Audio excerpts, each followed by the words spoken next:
நான் கேட்குறேன், ரொம்ப சிம்பிளாக கேட்குறேன். ஊரெல்லாம் சிசிடிவி ஃபுட்டேஜ் இருக்குல்ல, அவங்கள கைது பண்ணியிருக்க முடியாதா? ஏன் கைது பண்ணலை? அப்போ யார் கைது பண்ண விடலை? முதல்வருடைய கட்டுப்பாட்டில் இருந்தால் என்ன கைது பண்ணியிருக்கணுமா இல்லையா? முதல்வர் தான் புலம்புனார், இருக்கக்கூடிய அமைச்சர் பெருமக்கெல்லாம் கனவு கனியாக மாறி என் தூக்கத்தை கெடுக்கிறார்கள் புலம்புனது அவர் தான். விடு ஏண்டா விடுதுன்னு இருக்கும்போது அப்போ இந்த விஷயத்தை இதே முதல் முறை நீங்கள் நினச்சிட்டீங்க. சென்னையில் இருக்கக்கூடிய பத்திரிகையாளர்களை இதே போல் அடிச்சிருக்கானுங்க. நீங்கள் இந்த பக்கம் பாருங்கள், அமர் பிரசாத்தை கைது பண்ணீங்கன்னா நீங்கள் கைது பண்ணதுலேருந்து ஸ்டேஷனுக்கு கொண்டு போகிற வரைக்கும் நீங்கள் வீடியோ காட்டுறீங்க. இந்த பக்கம் நீங்கள் வந்து பொன்முடியினாலும் பொன்முடியெல்லாம் காட்டுறீங்க. நல்லா கேட்டுங்க. இப்போ பிஜேபினாலும் காட்டுறீங்க, திமுகனாலும் காட்டுறீங்க. ஆனால் இந்த திமுக எம்எல்ஏவை சார்ந்த மகன், அவர் பேர் என்ன? கருணாநிதி தானே. இந்த கருணாநிதினு பேர் வச்சா தமிழ்நாட்டில் எவ்வளோ பிரச்சனை பார்த்தீங்களா? கருணாநிதினாலும் பிரச்சனை, கருணாநிதி பெற்று போட்டதாலும் பிரச்சனை. ஸோ இது வரைக்கும் மகனையும் மருமகளையும் கைது பண்ணதுடைய ஃபோட்டோ வரல, வீடியோ வரல. இது வரைக்கும் எந்த சிறையில் வச்சுருக்காங்கன்ற எந்த காணொலியுமே தெரில. அப்போ வந்து இவ்வளோ பேசுகிறீங்களா? உதயநிதி சரி, முதல்வரும் சரி, எவ்வளோ காசு இருக்கும்? சொந்தமாக கார் இல்லைன்னு சொல்லிட்டு ஆளுக்கு 2 கோடி ரூபாய் காரில் போகிறீங்கல்ல, நீங்கள் எவ்வளோ சொத்து சேர்த்து வச்சுருக்கீங்க? உங்கள் குடும்பம் எவ்வளோ பெருசு? ஏன் உங்கள் ஒப்பனுக்காக ஒரு கிரவுண்டு இடம் வாங்கக்கூடாதா? கலைஞருக்காக ஒரே ஒரு கிரவுண்டு இடம் வாங்கி ஒரு செலவு வைக்கலாம்ல? ஏன் அடுத்த இடத்த ஆட்டையை போகிறது போய் செல்ஃபிலாம் எடுத்தீங்க? கிளாம்பாக்கத்தில் வர பஸ்ஸு கவர்மெண்ட் பஸ்ஸாக இருந்தாலும் திரும்ப கோயம்பேட்டுக்கு வந்து டீசல் ஃபில் பண்ணிட்டு தான் வந்து வருது அப்படின்னு சொல்லிக்கிறீங்க. அப்போது ஒரு ப்ரீ பிளான்டாக இல்லாமல் ஒரு செஞ்சால் மக்கள் திட்டுவாங்கன்றது அரசுக்கு தெரியாதா? இல்லை மக்கள் எக்கேடுக்கிட்டு போனாலும் நினைக்கிறாங்க. அது கனிமொழிட்டு தான் நீங்கள் இந்த வார்த்தையை கேட்கணும். அவங்ககிட்ட கேட்கணும். ஆமாம், ஏன்னா கனிமொழி தான் சொன்னாங்க, கெட்டி முடிக்காத ராமர் கோயிலை திறக்கலாமா சேகர் பாபுன்னு கேட்டாங்க அந்த மாநாட்டில். ஓகேவா? சரி, அதை திறக்கக்கூடாதுன்னு தெரிஞ்ச உனக்கு கெட்டி முடிக்காத பேருந்துலேருந்து திறக்கலாமா? ஏன் அந்த அறிவில் உங்கள் வீட்டு பெட்ரூமாக நினச்சோன்னு திறக்கிறதுக்கு? மக்கள் பயன்படுத்துகிற விஷயம் இல்லையா?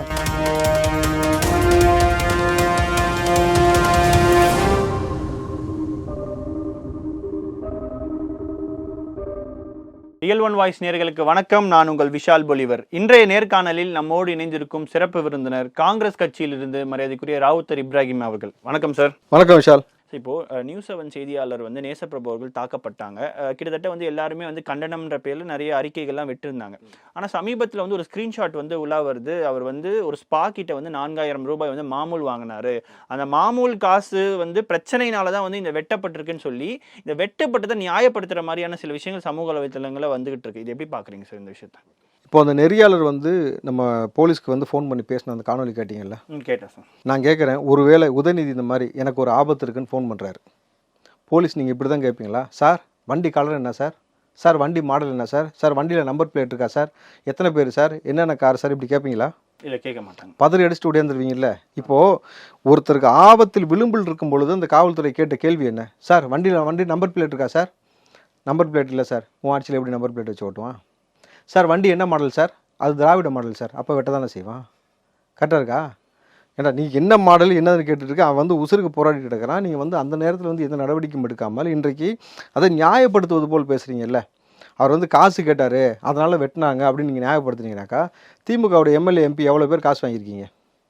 எத்தனை விஷயத்தில் ஊழல் பண்ணிருக்கீங்க? சாதாரணமாக பாட்டிலுக்கு 10 ரூபாய் வாங்கினது முதல் கொண்டு அப்போ உங்களை வெட்டினா ஒத்துப்பீங்களா? கரெக்டுன்ட்டு புரியுதுங்களா உங்களுக்கு? அந்த ரவுடிசம் என்பது அது வந்து பெரிய தீ மாதிரி. அதை நீங்கள் வளர்த்து விட்டீங்கன்னாக்கா, அவன் இன்னைக்கு வந்து ஊடகவியலாளர் மேலே திரும்பின அருவா வந்து நாளைக்கு ஆட்சியாளர் மேலே திரும்புவதற்கு எவ்வளோ நேரம் ஆகும்? ஆனால் சார், தொடர்ந்து திமுக ஆட்சினாலே ரவுடிசம் இதெல்லாம் நடந்துகிட்டு இருக்குன்ற விமர்சனம் தொடர்ந்து வந்துட்டு இருக்கும்போது இதை வந்து பரிசீலிக்காமல் விட்டுட்டாங்களா திமுகவினர்? அது விமர்சனமே கிடையாது, உண்மை இல்லை. எப்படி நீங்கள் விமர்சனம் சொல்லுவீங்க? அது குற்றச்சாட்டு இருக்கு. அதை வந்து சரி பண்ணுறதுக்காக அவங்க எந்த முயற்சியும் எடுக்கலையோ? சரி, அது எப்படி சரி செய்வாங்க? நீங்கள் நல்ல ஒரு விஷயம் புரிஞ்சுங்க. 11 மணிக்கு ஆட்சியில் நம்ம ஆட்சி பொறுப்பு இருக்கிறோம். 11:05 நீங்கள் போய் மணல் இல்லைங்கன்னு சொன்னது யார்? செந்தில் பாலாஜி. 11:05 நீங்கள் மணல் இல்லைங்க, எந்த அதிகாரியும் தடுக்க மாட்டான், தடுக்கிற அதிகாரி அங்கே இருக்க மாட்டான்னு சொன்னதுக்கு பிறகு தான் விஓக்கள் இங்கே வெட்டப்பட்டார்கள். அதற்கு பிறகு இங்கே ராணுவ வீரர்கள் வெட்டப்பட்டார்கள். அதே மணல் விஷயத்துக்காக தடுத்த ராணுவ வீரர் வெட்டப்பட்டார். ரைட்டுங்களா? இன்னொரு பக்கம் அப்படி இந்த பக்கம் வாங்க. பத்திரிகையாளர் சபீரை வந்து நிம்மதி இவனை வாழவே விடக்கூடாதுன்னு சொன்னது யார்? ஆர்எஸ் பாரதியோட மகன். ஆர்எஸ் பாரதியோட மகன். அப்போ பத்திரிகைக்காரனை வாழ விடக்கூடாதுன்னு சொல்கிற இந்த பக்கம் பத்திரிகைக்காரன் வெட்டப்படுகிறார்கள். முதல்ல வந்து இந்த விஷயம் தெளிவுபடுத்தணும். ஊடகவியலாளர்கள் வந்து நீங்கள் வந்து அவர்கள் மீது வந்து சேற்றெல்லி வீசுவதோ, அவன் காசு வாங்கினா அதை வெட்டுவதுன்றதை நியாயப்படுத்தி பேசுவதுனாக்கா, இருக்கக்கூடிய எம்எல்ஏ எம்பிகள் நீங்கள் வந்து எவ்வளோ விஷயத்தில் ஊழல் செய்றீங்க, பணம் வாங்குறீங்கன்னு சொல்லி பாதிக்கப்பட்ட நபரோ அல்லது ரவுடியோ வந்து உங்களை வெட்டினாலும் சரின்னு சொல்ல வரீங்களா? முதல் கேள்வி. ரெண்டாவது, இந்த பக்கம் ஒரு எம்எல்ஏக்கு இன்னொரு எம்எல்ஏக்கு ஆகலை, அவனே நாளைக்கு இதே மாதிரி ரவுடியை வந்து ஏவி விட்டு வெட்ட சொன்னாக்கா அது நீங்கள் சரின்னு ஒத்துப்பீங்களா? அந்த ரவுடிசம் வளர்த்து விடுவதனால் வரக்கூடிய விளைவுன்னு ஒன்று இருக்கு இல்லையா? இப்போ இதெல்லாம் சரி செய்யாமல் நீங்கள் வந்து இதை வந்து மடமாற்றுவது எப்படி இருக்கும்? ரெண்டாவது, எனக்கு இருக்கக்கூடிய கேள்வி, வெட்ட வந்து எத்தனை கார்? 4 காரில் வராங்கன்னு சொன்னால், 4 பைக்கில் வராங்கன்னு சொன்னால், அப்போ 4 கார் 4 பைக்கு 2 பேர் இப்படி ஓட்டிகிட்டு வருவாங்களா பிடிச்சி? இல்லை. எத்தனை நபர்கள் வந்திருப்பாங்க? ஊரெல்லாம் சிசிடிவி ஃபுட்டேஜ் இருக்குது. ஏன் இது வரைக்கும் அவங்களை யாரும் கைது பண்ணல? 2 பேரை மட்டும் கைது பண்ணி 2 பேரை மட்டும் குற்றவாளியை காட்டினீங்களே, மிச்ச பேரெல்லாம் எங்கே போயிருப்போம்? உங்களுடைய கண்காணிப்பு வளையத்தை தாண்டி எப்படி போயிருக்க முடியும்? அப்போ காவல்துறையை நீங்கள் மௌனமாக செயல்பட விடாமல் வச்சுருக்கிறது யார்? உங்கள் கட்டுப்பாட்டில் தானே இருக்குது, முதல்வர் கட்டுப்பாட்டில். தமிழ்நாட்டு போலீஸ் வந்து ஸ்காட்லாந்து யார்டுக்கு நிகரான ஒரு போலீஸ்னு சொல்றாங்க. அப்போ அவங்களால கண்டுபிடிக்க முடியாது. அதுதான் சொல்கிறேன். அப்படின்றதுலையும் தூக்கிடுவாங்க நம்ம ஆளுங்க. போலீஸ்னா நம்ம போலீஸ்னா அவ்வளவுக்கு என்ன வெரி ஸ்மார்ட், அவங்கள சல்லடையாக சலிச்சு எடுத்துருவாங்க. அப்போ செயல்பட விடாமல் வச்சிருக்கிறது யார்? முதல்வர்ன்றீங்களா? ஆட்சி. ஆமாம், அந்த துறையை வச்சிருக்கக்கூடிய நபர் உங்களால் தானே, நீங்கள் தானே கண்டிக்கிறீங்க, முதல்வர் தானே கண்டிச்சாரு. முதல்வர் கட்சியில் இருக்கிறவங்க தவறு பண்ணா உங்களால தான் இவ்வளவு விஷயம் நடக்குது, என்னால் தூங்க முடியலன்னு சொல்லி சொல்றாரு. அவர் வந்து இதை அனுமதிக்கிறாரா இந்த விஷயத்தை? அவர் அனுமதிக்கிறாரு இல்லாட்டி சரி, நடந்து இவ்வளோ நாள் ஆயிடுச்சுல, கைது பண்ணியிருக்க முடியாது? நான் கேட்குறேன், ரொம்ப சிம்பிளாக கேட்குறேன். ஊரெல்லாம் சிசிடிவி ஃபுட்டேஜ் இருக்குல்ல, அவங்கள கைது பண்ணியிருக்க முடியாதா? ஏன் கைது பண்ணலை? அப்போ யார் கைது பண்ண விடலை? முதல்வருடைய கட்டுப்பாட்டில் இருந்தால் என்ன கைது பண்ணியிருக்கணுமா இல்லையா? முதல்வர் தான் புலம்புனார், இருக்கக்கூடிய அமைச்சர் பெருமக்கள்லாம் கனவு கனியாக மாறி என் தூக்கத்தை கெடுக்கிறார்கள்னு புலம்புனது அவர் தான். விடு ஏன்டா விடியுதுன்னு இருக்கும்போது, அப்போ இந்த விஷயத்தை இது முதல் முறை நீங்கள் நினச்சிக்கிட்டீங்க. சென்னையில் இருக்கக்கூடிய பத்திரிகையாளர்களை இதே போல் அடிச்சிருக்கானுங்க. அம்சத் என்ற ஒரு நெறியாளர், யூடியூப் சேனலோட நெறியாளரை வந்து பாட்டில் வச்சு அடித்து கொலை முயற்சி திமுககாரர்கள் செஞ்சுருக்கிறாங்க. அந்த பையன் வந்து காணொலியும் போட்டிருக்கான். அப்போ வந்து ஒவ்வொரு ஊடகவியலாளர்களும் என்ன செய்யணும், முதல்ல வந்து நீங்கள் நேராக யூடியூபாக இருக்கட்டும், சேட்டலைட் சேனலாக இருக்கட்டும், எல்லா ஊடகவியலாளரும் அந்தந்த ஸ்டேஷனுக்கு போயிட்டு எங்களுக்கு பாதுகாப்பு வேணும்னு சொல்லி நீங்கள் வந்து கடிதம் கொடுத்து ஒவ்வொரு போலீஸ் பாதுகாப்பு கேளுங்க. அப்படி பாதுகாப்பு ஒவ்வொரு நபருக்கும் ஒவ்வொரு போலீஸ் கொடுக்க முடியாதுன்னு கேட்டாக்கா எங்களுக்கு துப்பாக்கி வேணும்னு கேளுங்க பாதுகாப்பிற்காக. விஓக்கள் கேட்டாங்கல்ல, அப்போ நீங்களும் கேளுங்க, இதுக்கு ஒரு முடிவு வரும். ஆனால் மாற்றத்துக்கான ஊடகவியலாளர் சங்கம் வந்து ஒரு போராட்டம் நடத்துனாங்க, அண்ணாமலை பேச்சுக்கு வந்து நாங்கள் கண்டனம் தெரிவிக்கிறோம். ஆனால் இந்த விவகாரத்தை வந்து அவங்க அதிக அளவில் பேசாததுக்கான காரணம் என்ன சார்? அதுதான் சொல்கிறேன். நீங்கள் அரசியல் அதுலேயும் பார்த்தீங்கன்னா திமுக லாபி தான் பெருசாக இருக்குது. அதில் அதிகமாக 2 பேர் அதிகமாக பேசினாங்க. யார்? நம்ம பெரிய மிஸ்ஸை நக்கீரன் கோபால் இல்லையா? அதில் அவர் தான் பயங்கரமாக அண்ணாமலை கண்டித்து பேசினார். நான் என்ன கேட்குறேன், நக்கீரன் கோபால் வந்து திமுக மேடையில் ஏறி அவர் சொன்ன வார்த்தை என்ன? நான் கரை வேட்டி கட்டாதான் திமுக காரன்னு பேசினேன். அப்போ நீ ஊடகவியலாளர் கிடையாது. என்னைக்கு நீ அந்த மேடையில் ஏறி நீ திமுக காரன்னு சொல்லிட்டேன்னா நீ ஊடகவியலாளரே கிடையாது. நீ எதுக்கு இந்த வேலையை செய்கிறேன்னு ஒரு கேள்வி வருது இல்லையா? அதே மாதிரி இன்னொரு விஷயம், இந்த பக்கம் நம்ம இதையும் பார்க்கணும். அண்ணாமலை பேசிய விஷயமும் சரியில்லை, நாகரிகம் இல்லாத ஒரு விஷயம். அதை நம்ம உள்ளபடி வந்து சப்போர்ட் பண்ணவே முடியாது. நீங்கள் ஊடகவியலாளரில் அதுக்கு நீங்கள் ஆரம்பத்துலேருந்து என்ன சொன்னீங்க?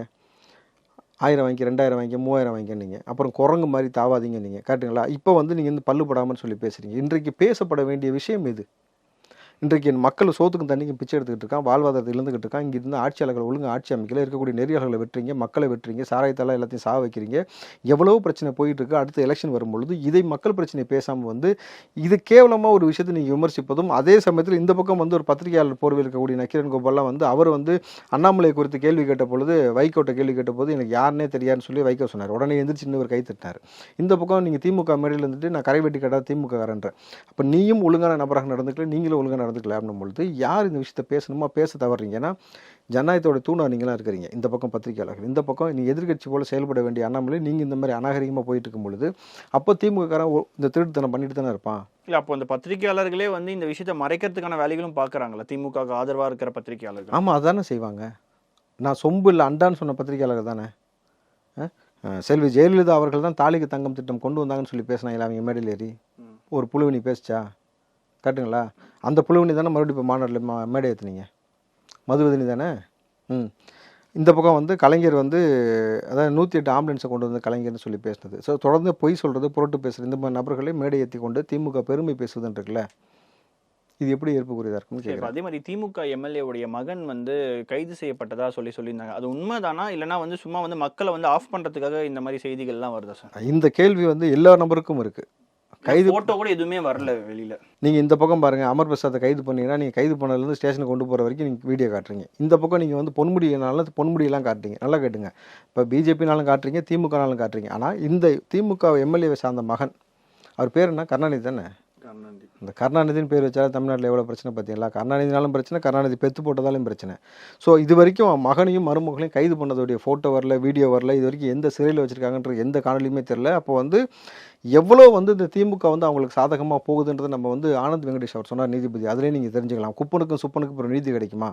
திமுககாரன் சட்டத்தை எப்படிலாம் வளைக்கிறேன்னு சொல்லி ஒரு ஜொமேட்டோ வழக்கு எடுத்தார்ல, கிட்டத்தட்ட அது போல தான் போகுது. இப்போ பிப்ரவரி 2லேருந்து அவர் வந்து எல்லாத்தையும் விசாரிக்க ஆரம்பிக்க போகிறாரு. அதுக்கப்புறம் இன்னும் எவ்வளோ பேர் டவுசர் கலர போகுதுன்னு எம்எல்ஏவே சொல்லியிருக்காரு, இதற்கும் என் இப்போ மகனுக்கும் சம்பந்தமே இல்லை, நாங்கள் 7 வருஷமாக பிரிஞ்சு தான் இருக்கணும். அப்போ அவருடைய இன்ஃப்ளூயன்ஸ் அதில் இல்லைன்றது நமக்கு தெரியுது இல்லையா? சரி, ஒரு எம்எல்ஏ என்ன கொடுத்து மக்கள் பிரஜை, ஓகேங்களா? இப்போ நீங்கள் ஒரு மதுரைக்கு ஒரு எம்எல்ஏ இருக்கிறாரு, திருச்சிக்கு ஒரு எம்எல்ஏ இருக்காருன்னா திருச்சியில் எத்தனை பேர் இருப்பாங்க? 2 பேர் இருப்பாங்களா? 6 பேர் இருப்பாங்க கிட்டத்தட்ட. திருச்சியில் மக்கள் தொகை 2 பேர் இருப்பாங்களான்னு கேட்குறேன். எவ்வளோ பேர் இருப்பாங்க? சும்மா ஒரு 10 லட்சம் பேர் கிட்ட இருப்பாங்க. இப்போ 10 லட்சம் பேருடைய பிரச்சனை என்னன்னு தெரிஞ்சுக்கிறவங்க தான் எம்எல்ஏ. நீ உன் வீட்டில் உன் மகனும் மருமகனும் செய்கிற எதுவுமே எனக்கு தெரியலன்னு சொன்னால் நீ எப்படி எம்எல்ஏ இருக்க முடியும்? சரி, நீ வந்து எனக்கு அவருக்கு சம்மந்தம் இல்லைன்னு சொல்ல, இல்லை சொத்து கொடுக்க மாட்டேன்னு சொல்ல, அதே மாதிரி என் மகனுக்கும் எனக்கும் இந்த மாதிரி அநீதி செஞ்சுருக்கான்றது உண்மையின் பட்சத்தில் நான் சொத்து கொடுக்க மாட்டேன் சொல்லிடுவியா? விட்டா எனக்கு பிறக்கவில்லைன்னு கூட சொல்கிறதுக்கான வாய்ப்பு இருக்கே தவிர இந்த விஷயத்தை செய்வதற்கான விஷயம் இல்லை. இதான் சொல்கிறேன், ஒரு திமுக ஆட்சியில் தொடர்ச்சியாக நீங்கள் எவ்வளோ விஷயம் நடக்குதுன்னு பாருங்களேன். இந்த பக்கம் நெறியால் வெட்டுவாங்க, இந்த பக்கம் வந்து திமுககாரன் எம்எல்ஏவாக இருந்தாலும் இந்த படிக்க வந்த பெண் பிள்ளையை வந்து பாலியல் தொழில் செய்ய சொல்லியிருக்காங்க. அதுதான் வன்மத்தோட உச்சம். எம்எல்ஏவை விட்டுருங்க, சரி ஓகே, அவருக்கு வந்து அவரோட பையன் மேலே பாசம் இருக்கணும். ஆனால் முதல்வருக்கு வந்து ஒரு பொறுப்பு இருக்கும் இல்லையா? அதாவது நம்ம தமிழ்நாட்டில் இவ்வளோ பெரிய கரை படைஞ்சிருக்கு, அப்போ இதை செஞ்சால் நமக்கு ஒரு பாராட்டு கிடைக்கணும். அப்போ அதை கூட வந்து முதல்வர் வந்து ஒரு லேசாக வந்து விட்டுறாரு இந்த விஷயம். ஏன்னா கடந்த காலத்தில் பொள்ளாச்சி விஷயத்தை எப்படி பேசுனாங்க உங்களுக்கே தெரியும். அப்போ இது அதுக்கு ஈக்குவலான ஒரு விஷயமா இருக்கும்போது அது எப்படி முதல்வர் கண்டுக்க மாட்டாரு அப்படின்னு சொல்லி நீங்கள் நினைக்கிறீங்க? சரி, போன ஆட்சி காலத்தில் வந்து அரசே மானங்கட்ட தமிழக அரசே டாஸ்மார்க்கை மூடுன்னு குரல் கொடுத்தவர் முதல்வர். ஆமாம், வீட்டில் வாசல்லையும் போராடினாரு. இப்போது இன்றைக்கு இவங்க டாஸ்மார்க் மூடிட்டாங்களா? இல்லை. அப்போ இவங்க மானங்கட்ட அரசு ஒத்துக்கிறாங்களா? ரொம்ப சிம்பிளாக புரிகிற மாதிரி சொல்கிறேன். நீங்கள் போன ஆட்சி முறையில் அப்படி இருந்தாங்க, இந்த ஆட்சி முறையில் ஏன் அப்படி இருக்கிறாங்கன்னு கேள்வி கேட்டிங்கன்னா அதுதான் சொல்கிறேன். இந்த கபட நாடகம் இருக்கு இல்லையா, இவர் தன் மீது இருக்கக்கூடிய முதல்ல அவர் ஆட்சி இதில் ஒரு விஷயத்தில் ஒழுங்காக செஞ்சாரா? உதயநிதி கூட சொல்கிறாரு எடப்பாடி அவர்கள் தவந்து போகிறாருன்ட்டு. இன்றைக்கி பாட்னா நீதிமன்றம் கூப்பிட்டுருக்கு February 13 தெரியும்ல? தெரியும். உதயநிதி அவர் அன்னைக்கு உதயநிதி நேரில் போய் ஆஜராகிறாரா, அன்றைக்கி வேறு ஏதாவது வலிக்குதுன்னு சொல்லிட்டு போகாமல் இருக்கிறாரான்ற ஒரு பார்வையும் இருக்குது மக்கள் மத்தியில். மறுபடியும் மோடியை சந்திக்க வாய்ப்பு இருக்கும். திரும்ப மோடியை சந்திச்சு ஏதாவது அவங்க மோடி சந்திச்சாலும் சரி, ஸ்பெயினுக்கு போய் அவங்க டேடியை சந்திச்சாலும் சரி, நான் பாட்னா நீதிமன்றம் போவையா போக மாட்டேன், எனக்கு அது பதில் சொல்லு. போயிட்டு அங்கேயும் இதே மாதிரி பேசுவியா, நான் சாகிற வரைக்கும் சனாதனத்தை பற்றி பேசுவேன்னு சொல்லுவியா? நீ நல்லா இருந்த எடப்பாடி தவழ்ந்து போகிறான்னு சொல்லல, நல்லா இருந்த குழந்தைக்கு தவறான சிகிச்சை கொடுத்து பாதத்தை எடுத்து தவக்க வச்ச அரசு இந்த அரசு. இந்த பக்கம் பார்த்தீங்கன்னா இன்னும் நல்லா இருந்த குழந்தைக்கு வந்து கை அகற்றப்பட்டுச்சு, அதுக்கப்புறம் குழந்தை மரணம் அடைஞ்சு, தொடர்கதியாக எவ்வளோ பேருக்கு தவறான சிகிச்சை கொடுக்குறாங்கன்னு இருக்குல்ல. அப்போ ஆட்சி முறையில் மாசுக்கு என்ன தெரியும்? சுகாதாரத்தை பற்றி அவருக்கு என்ன தெரியும்? அவர் சுகாதாரத்துறை அமைச்சராக வச்சிருக்கீங்களே தவிர மருத்துவத்தை பற்றி அவருக்கு என்ன தெரியும்? டாக்டர் அவர் துறை சார்ந்த அமைச்சர்கள் இல்லாமல் யாரோ நீ சிபாரிசில் வந்தாலும் உன் கூடயே ஒரு நாள் கூட அப்படியே முட்டு கொடுத்துட்டே இருக்கான்றவங்களாம் கொண்டு போய் இந்த மாதிரி போட்டிங்கனாக்கா, இந்த பக்கம் காசியப்பன் பாத்திரக்கள்லேருந்து ஒருத்தன் கப்பாயம் கொடுத்தான மாற்றுத்திறனாளி கொண்டு போய் முதல்வர்கிட்ட கொடுத்த ஆள் தானே உதயநிதி. அப்போ இவருக்கும் அறிவு கிடையாது, அவருக்கும் அறிவு கிடையாதுன்னும் பொழுது மக்கள் இந்த மாதிரி செத்துக்கிட்டு இருக்கிறாங்கல்ல. எந்த அக்கறையுமே இல்லாமல் முதல்வர் அறுபாடு ஸ்பெயின் போகிறது, இந்த பக்கம் மாநாடு மயிலாட நிகழ்ச்சி நடத்துறது, குடும்பம் உட்காந்து விழா ஆடான் பாடல் நிகழ்ச்சி நடத்துறது, இந்த பக்கம் பார்த்தீங்கன்னாக்கா சினிமாக்காரனை கூப்பிட்டு வந்து ஒரு நிகழ்ச்சி நடத்துறது. இதை தாண்டி என்ன செஞ்சீங்க? 41 கோடி வந்து இது வரைக்கும் அந்த ரோட்டில் போட்டிருக்காங்க, அந்த காசு வரவே இல்லை தெரியுமா? F1 ரேஸ்க்காக போட்டாங்க தெரியுமா? 41 கோடி ரோட்டில் போட்ட காசு ரோடோடு போச்சு, வரவே இல்லை. யார் காசு அது? இங்கே மக்கள் சோத்துக்கு தண்ணிக்கு பிச்சை எடுக்கிறான், நீ வந்து ரோட்டில் காசு மக்கள் பணத்தை போட்டு விளையாடுறது தான் அரசாங்கமானு கேட்குறேன். இந்த புரிதல் இல்லாமல் நீங்கள் ரொம்ப ஜாலியாக இருக்கிறீங்க. நீ இவ்வளோ பேசுகிறீங்களா, உதயநிதியும் சரி முதல்வரும் சரி, எவ்வளோ காசு இருக்கும்? சொந்தமாக கார் இல்லைன்னு சொல்லிட்டு ஆளுக்கு 2 கோடி ரூபாய் காரில் போகிறீங்கல்ல, நீங்கள் எவ்வளோ சொத்து சேர்த்து வச்சுருக்கீங்க? உங்கள் குடும்பம் எவ்வளோ பெருசு? ஏன் உங்கள் ஒப்பனுக்காக ஒரு கிரவுண்டு இடம் வாங்கக்கூடாதா? கலைஞருக்காக ஒரே ஒரு கிரவுண்டு இடம் வாங்கி ஒரு செலவு வைக்கலாம்ல? ஏன் அடுத்த இடத்த ஆட்டை போகிறது போய் செல்ஃபிலாம் எடுத்தீங்க? அந்த வழக்கு இது வரைக்கும் என்னாச்சுன்னு தெரியுமா உங்களுக்கு? ஒவ்வொரு விஷயத்தையும் மடைமாற்றி நீர்த்தி போக செஞ்சு தொடர்ச்சியாக திமுக வந்து இந்த மாதிரி கபட நாடகம் ஆடிக்கிட்டே இருக்குது. அதுதான் சொல்கிறேன். நான் என்ன கேட்குறேன், மறுபடியும் இந்த எலெக்ஷனில் என்னன்னு சொல்லிவிட ஓட்டு கேட்பீங்க? மக்களுக்கு நீங்கள் 2.5 வருஷம் ஆட்சி செஞ்சுருக்கிறீங்க. இந்த 2 வருஷம் திமுக என்ன நல்லது செஞ்சுருக்குன்னு சொல்லி மக்கள்கிட்ட போட்டு கேட்பேன். இன்னும் மோடி எதிர்ப்பு தான் உங்கள் கையில் எடுப்பாங்க. அப்போ நீ புள்ள பத்துக்கு போறியா பெற்றுக்கலன்னு சொல்ல மாட்டேல, அடுத்த புள்ள பத்து தான் பேச போகிற தானே? டே, உனக்கு கல்யாணம் முடிச்சு வச்சிட்டேன், நீ பெற்றுக்க மாட்டியா? உனக்கு தகுதி இருக்கா தகுதி இல்லையா? அதை தான் நீ சொல்லணும். உன் கையில் ஆட்சி ஒப்படைச்சிட்டோம், 2.5 வருஷம் ஆயிடுச்சு. 2 வருஷத்தில் இது வரைக்கும் என்ன செஞ்சீங்க? வேங்கைவில் பிரச்சனையில் மலங்கலக்க ஆரம்பிச்சிலேருந்து இன்றைக்கு பெரும் இல்லத்தில் 4,000 கோடி நக்கிட்டு போனது வரைக்கும், அதுக்கப்புறம் இங்கே ஒவ்வொரு மக்களும் கொண்டு குவிப்பதுலேருந்து மக்கள் போராட்டம் செஞ்சுட்டே இருக்கிறாங்க. எதுக்குமே தீர்வு எட்டப்படாமல் நீங்கள் பாட்டுக்கு ஜாலியாக இருக்கிறீங்கனாக்கா, இந்த கூட்டணி கட்சிகளும் எவ்வளோ மௌனம் வந்த பாருங்கள். விவசாயம் மீது குண்ட சட்டம் போட்டமும் கூட்டணி கட்சி மௌனமாக இருக்கிறீங்க. இந்த கருணாநிதி என்ற அவருடைய மருமகள் வீட்டில் வந்து மருமகளும் மகனும் செய்து ஒரு பெண் பிள்ளை படிக்க வந்த 16 வயசு பிள்ளை பால் தெளிவு சொல்லியிருக்கீங்க. உயிரோடு இருக்கக்கூடிய பிள்ளைக்கு வந்து தீ வச்சிருக்கிறீங்க. பிணத்துக்கு தான் தீ வைப்பாங்க, மிளகாத்தூளை கலந்து கொடுத்துருக்கீங்க. இதற்கு கூட கூட்டணியில் இருக்கக்கூடிய நபர்கள் யாருமே பேசலையே. இப்போ பெண்ணியம் பேசுறது, கண்ணியம் பேசுறது, சமூக நீதி பேசுறது, எல்லா அட்ராசிட்டியும் பண்ணுறது நீங்களே இந்த மாதிரி போட்டுக்கிட்டு உரிமை மீட்பு வெக்கம்லாம் நடத்துகிறானுங்கல்ல, என்னன்னு சொல்லி ஓட்டு கேட்பானுங்க? இந்த கூட்டணி கட்சி தலைவர்களும் சரி, இந்த இருக்கக்கூடிய திமுகவும் சரி, என்னன்னு சொல்லி ஓட்டு கேட்க முடியும்? நான் அதை தான் சொல்கிறேன். இங்கேருந்து அப்புறப்படுத்த வேண்டியது திமுக. இந்த ஒற்றை கட்சி அப்புறப்படுத்தப்படாமல் நிச்சயமாக அந்த நாட்டில் எந்த ஒரு நல்லதுமே நடக்க போகிறதுக்கான வாய்ப்பே கிடையாது. அதான் சொன்னேன், ஒருவேளை நான் சட்டமன்றம் போயிட்டேன், திமுகவுக்கு தேவசம் பண்ணாமல் வர்றதாவே இல்லை. இப்போ அடுத்து நம்ம கிளாம்பாக்கம் பேருந்து நிலையம் எடுத்துக்கிட்டிங்கன்னா, ஒரு இப்போ லாங் டேர்மாக பார்க்கும்போது ஒரு டிராஃபிக் அதிகமாகுன்றதுக்காக ஒரு மாற்றத்துக்காக அந்த இடத்த வச்சாங்க. ஆனால் இன்னுமே வந்து அந்த இடம் வந்து சரி பண்ணப்படலை, மக்கள் எல்லாருமே கஷ்டப்படுறாங்கன்னு சொல்லிட்டு இருக்காங்க. அது உண்மைங்களா அந்த இடம்? இல்லை, அது மக்கள்கிட்ட நம்ம அந்த கிளாம்பாக்கம் நேரத்தில் இந்த பொங்கல் டயத்தில் போனாங்க பார்த்தீங்களா, நம்ம அப்போயே போய் கேட்டோம்.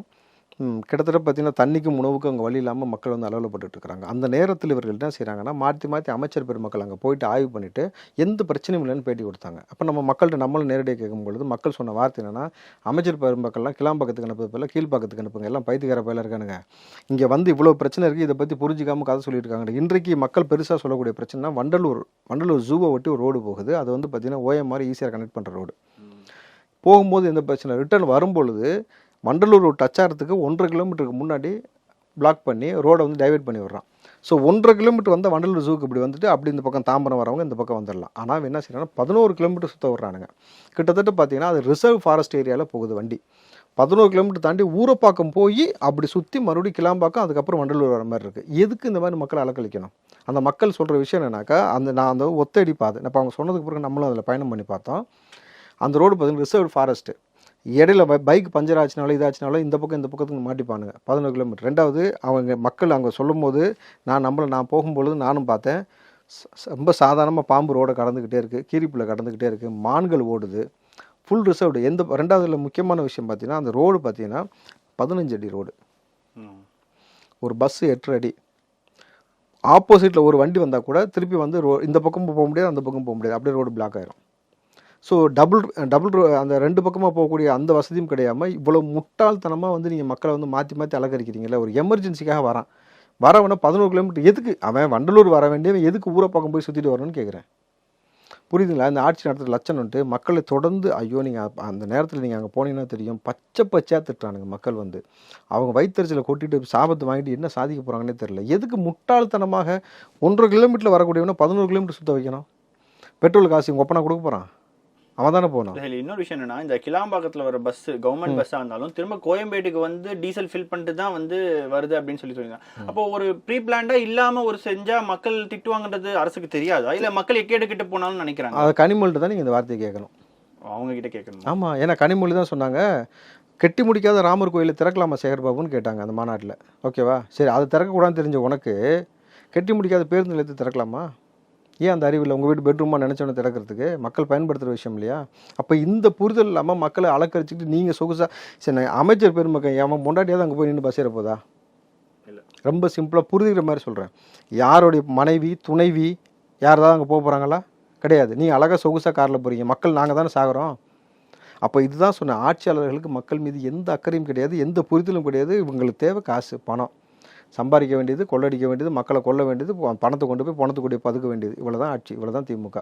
நம்ம இதனால தான் சொல்கிறேன், இந்த திமுக இங்கேருந்து அப்புறப்படுத்தணும்னு. எலெக்ஷன் கேம்பெயினுக்கு நானும் போக தான் போகிறேன். என்ன சொல்லி இவங்க ஓட்டு கேட்க போகிறேன் நான் பார்க்குறேன். இது வரைக்கும் இவர்கள் செஞ்ச அநீதிகள் எல்லாத்தையும் நான் வந்து ஆடியோ வீடியோ ஃபுட்டேஜ் எல்லாமே வச்சிருக்கிறேன். பிரச்சாரத்தில் நானும் கொண்டு போய் வைக்கிறேன், பார்த்துக்கலாம். நிச்சயமாக சார், தொடர்ந்து பேசுவோம். உங்கள் நேரத்தை ஒதுக்கி பல்வேறு கேள்விகளுக்கு பதில் தந்தமைக்கு மிக்க நன்றி. நன்றி விஷால்.